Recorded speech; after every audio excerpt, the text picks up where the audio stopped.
This video is just talking through the past paper questions at the end of my what I'm calling my atomic structure booklet.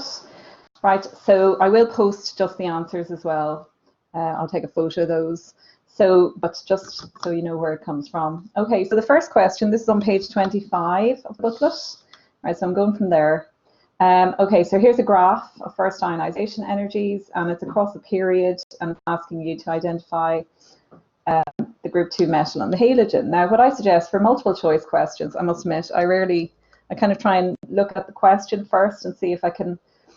So it's asking which one of the following indicates group 2 metal halogen. So to be honest, before I even look at the options, because I find that can confuse you, right, I just wouldn't even look at them. Okay, so group 2 metal and a halogen. So if we look across the period, right, whichever one it is, say we're looking at sodium magnesium. Okay, so we know that the lowest value will be the group 1, okay, for first ionization energy, and the highest value will be for a noble gas. Okay, so let's have a look.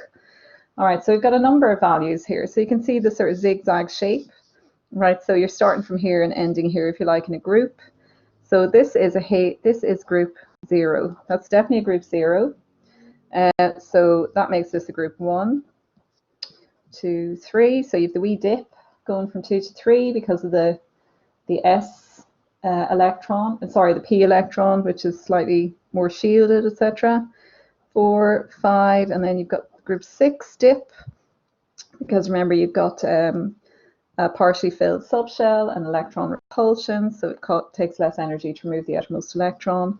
That's the 7, that's group 0 again, and that's group 1. Okay, and then I would look to see what they're looking for.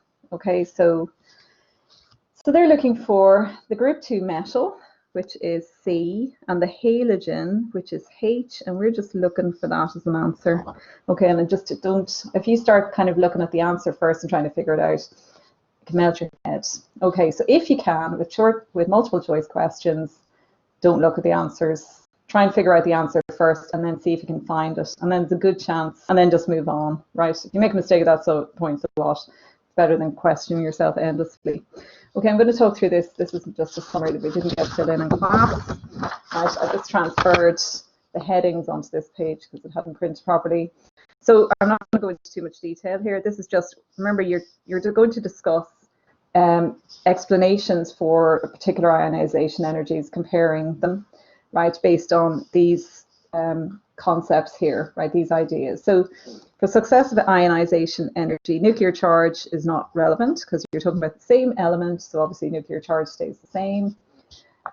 Distance from the nucleus of the outermost electron is, yes, very relevant. Shielding is going to be relevant.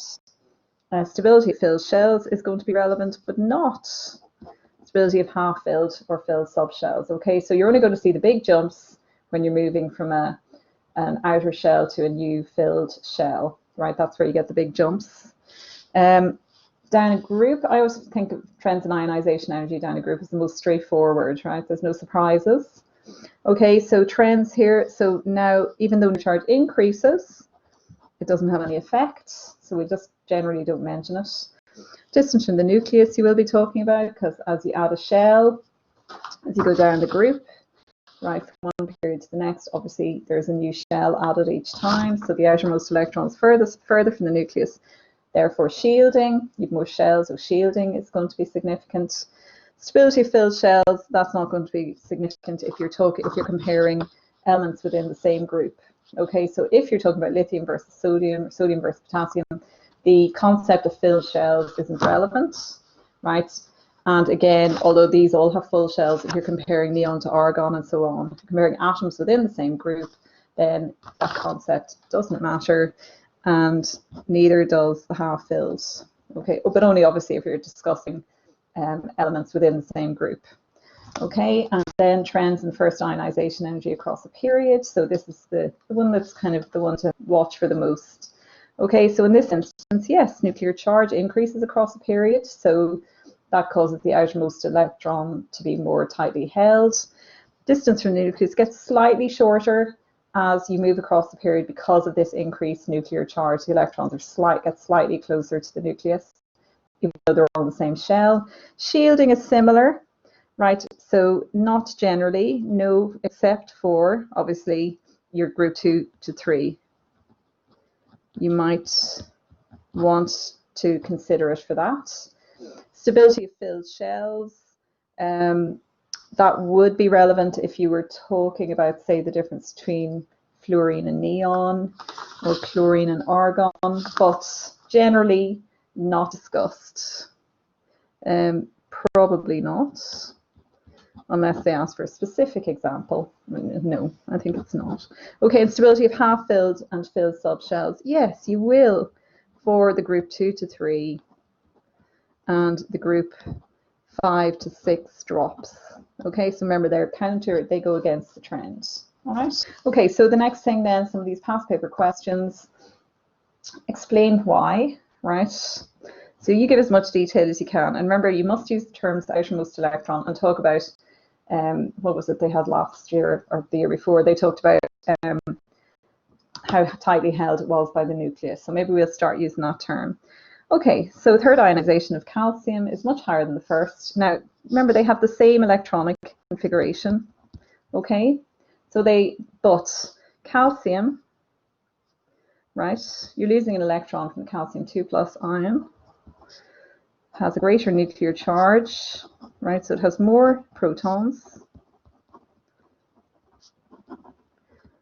than argon, right? So in each case, you would be removing the outermost electron from a full shell. So both full shells. Okay. And so let's see, what's the other thing? Nuclear charge and a smaller, and the distance of the outermost electron from the nucleus is shorter, right? That's because, and the distance. Also more energy is required. I haven't got that on the list. More energy is required to remove an electron from a cation. Okay, so what we say overall, the outermost electron in Ca2+ is more tightly held by the nucleus. Now, I know you're going, she is just writing so much.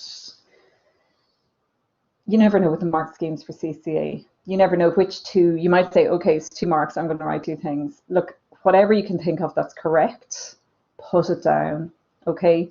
I don't think they give, I mean, really 2 marks, they should be giving 4 lines. That would be policy in other exams. So please do not, you know, it is arbitrary how much space they give you, right? Just be aware of that. I know they do send these out to be tested by people, but I don't know. Just give as much detail as you can, right? And key terms. So let's see if we were just to highlight key terms, and let's say for those who can't be bothered with this, I will just post the answers.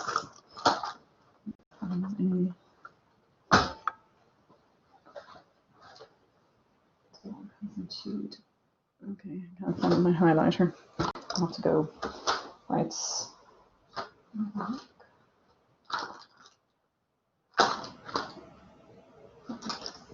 Okay, so if we're to highlight, so greater nuclear charge, distance from the nucleus, outermost electron, we've got that, tightly held by the nucleus. Remember, you're talking about removing an electron from a cation, which maybe I'll add in here, removal of electron from cation, something to check as well. Okay. Next one, explain the trend in the first ionization energy of pigeons. Okay, so they haven't actually given you the trend, so it would be worth your while stating it. So it decreases down the group. And now you want to talk about why. The outermost electron is further from the nucleus.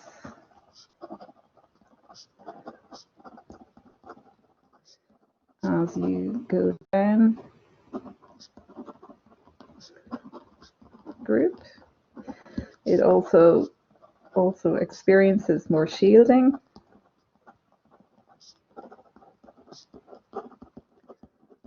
From inner shells. Therefore, it is less tightly held by the nucleus. And if you want to finish it off, so less energy is required to remove.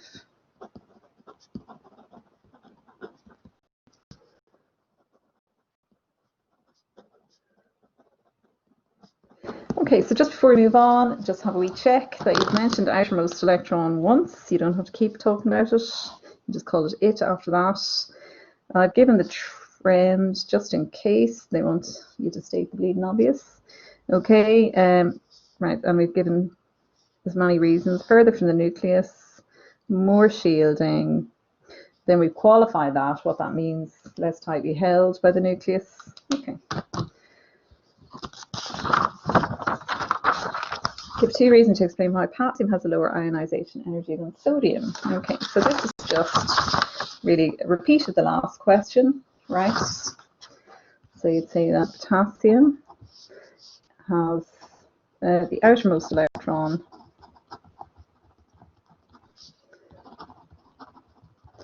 in potassium is further from the nucleus.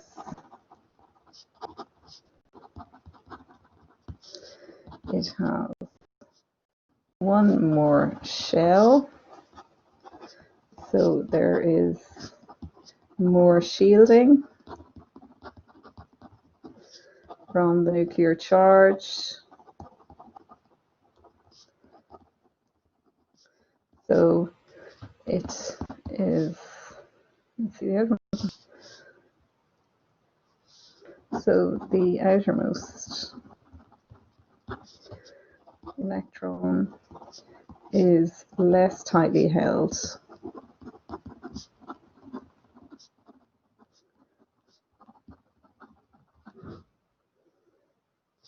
So it's down in, right, we better mention sodium, down in sodium. Okay, just always, if they give you two things, mention them both. One more shell. Yeah, if we just say down in sodium, so it's clear that everything else is comparing it to sodium, right? And again, we talked about outermost electron, talking about tightly held by the nucleus. We've got our further from the nucleus. We've got the more shielding. Okay, why is the second ionization energy of all the group 1 metals very much higher than the first? Okay, so if we look here, if we take away an electron from any of these, we now have a noble gas configuration, right? So we've lost a shell and we now have a full shell, right? So the second ionization energy requires removal of the outermost electron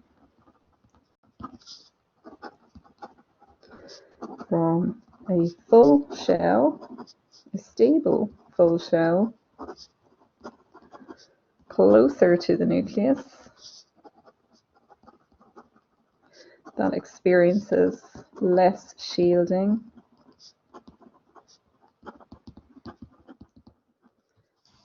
So it is much more tightly held to the nucleus. Okay, by the nucleus. Okay, so you can see I have not managed to keep within the lines yet, but that's okay. An examiner will have a mark scheme in front of them and they will just read what you have, and all they'll be looking for is the key terms they have in front of them, whatever somebody has decided they want this here. All right.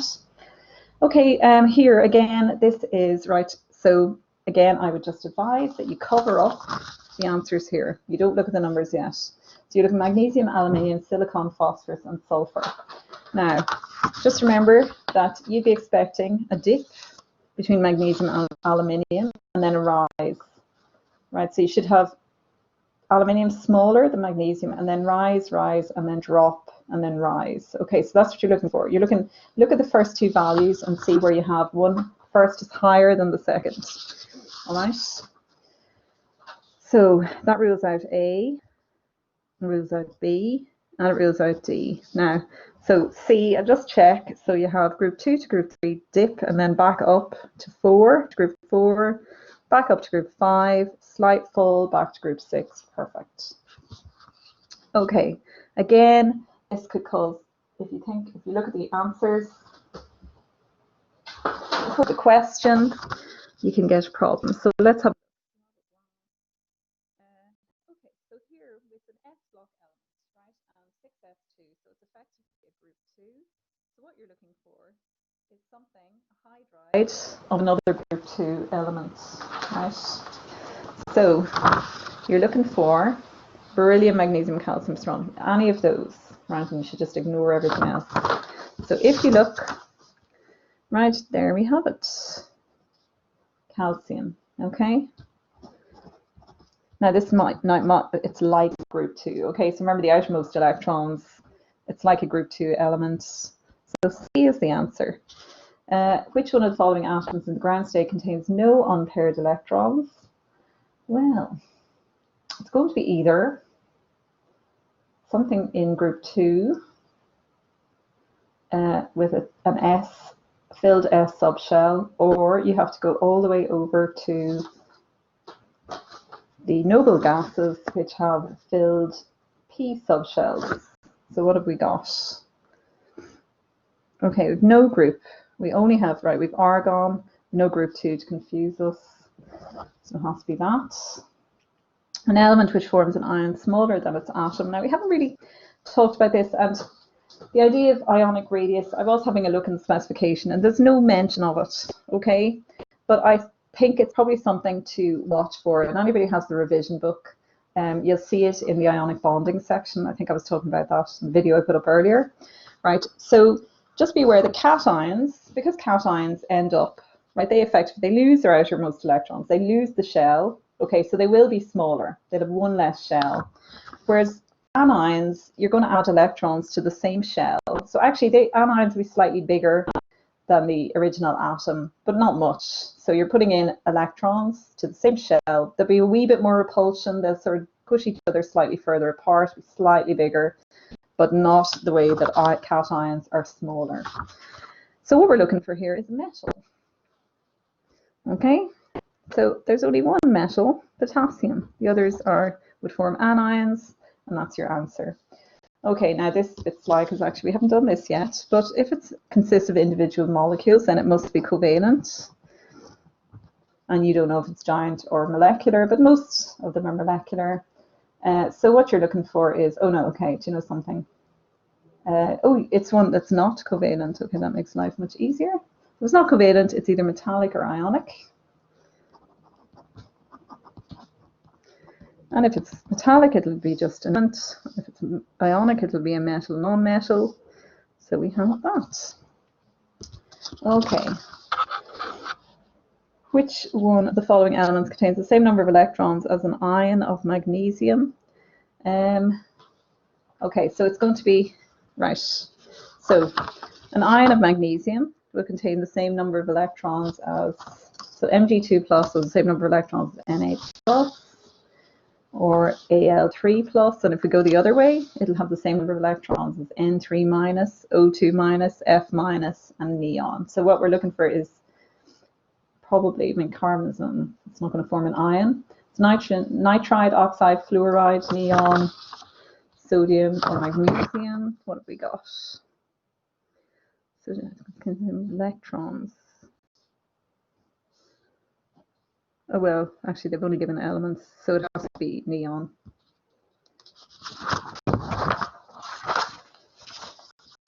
Okay, explain why all of the group N elements, right? Outermost electron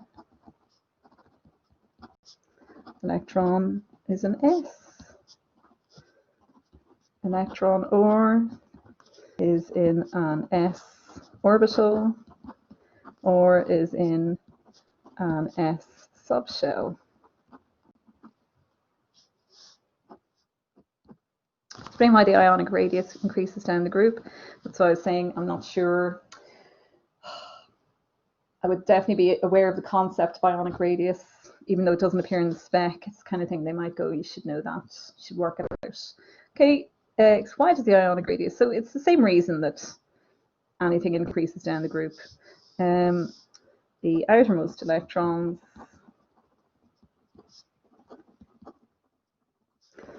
are further from the nucleus as there are more shells and more shielding.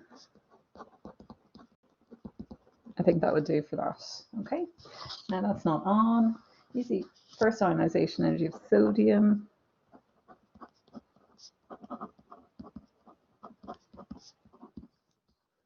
Okay, nice handy 2 marks. Okay, so again, this is one of the sort of sly ones, so copper.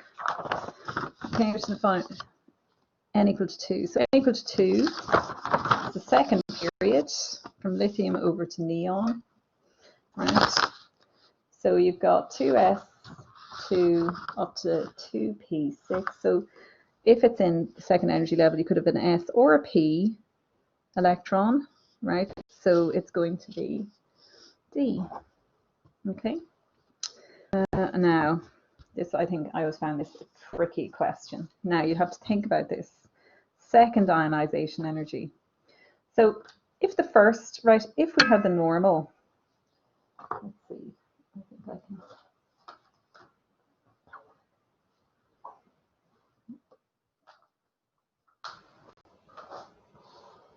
If you have the normal, I'll just do it in pencil.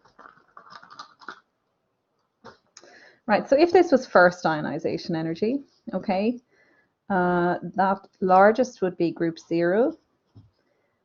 This would be group 7. This would be group 1, 2, 3, 4, 5. Now, if you remove the outermost electron, right, now the ion that has the noble gas configuration is actually from group 1. So for the second ionization energy, group 1 has the largest second ionization energy, and then you can take it from there. So that's group 1, that must be group 0, because now the group 0s have got, they don't no longer have a full shell, right? The hard work's been done, if you like. And this is group 2, 3, 4, 5, and 6. So you've kind of moved it down a bit, okay? It's asking which of one of the elements is an alkali metal. So that has to be B. Silver is a D block.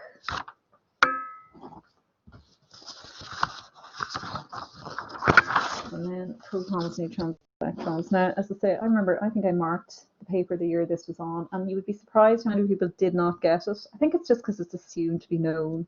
Okay, so you've got 24, and we know it's going to be a 12 here, and that's a 17, but then it has different number of electrons. So let's fill in the 12 and 17.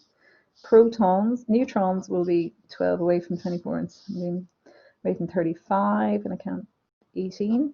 Okay, and electrons, this will have lost 2, so that'll be 10. This will have gained 1, so that'll be 18. And complete, so 10 electrons, 1, 2, 3, 4, 5, 6, 7, 8, 9, 10. Okay, this has 18 electrons, so 1, 2, 3, 4, 5, 6, 7, 8, 9, 10, 11, 12, 13, 14, 15, 16, 17, 18. Okay, remember ions will have a noble gas configuration, well, unless they're transition metals, in which case they don't. Okay, define the term second ionization energy.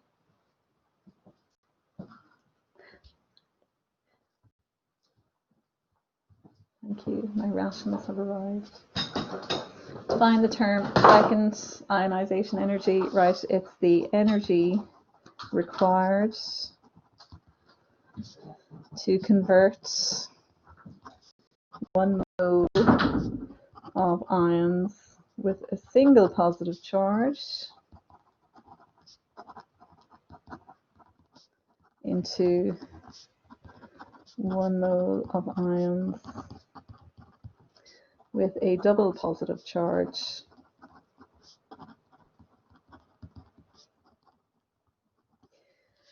Second ionization energy of magnesium.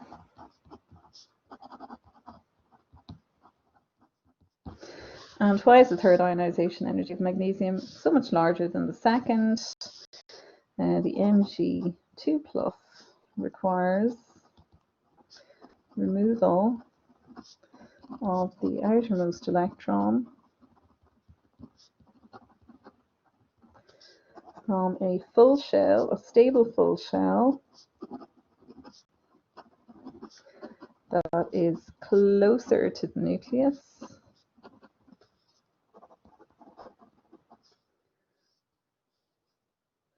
than the outermost electron of Mg plus, and it experiences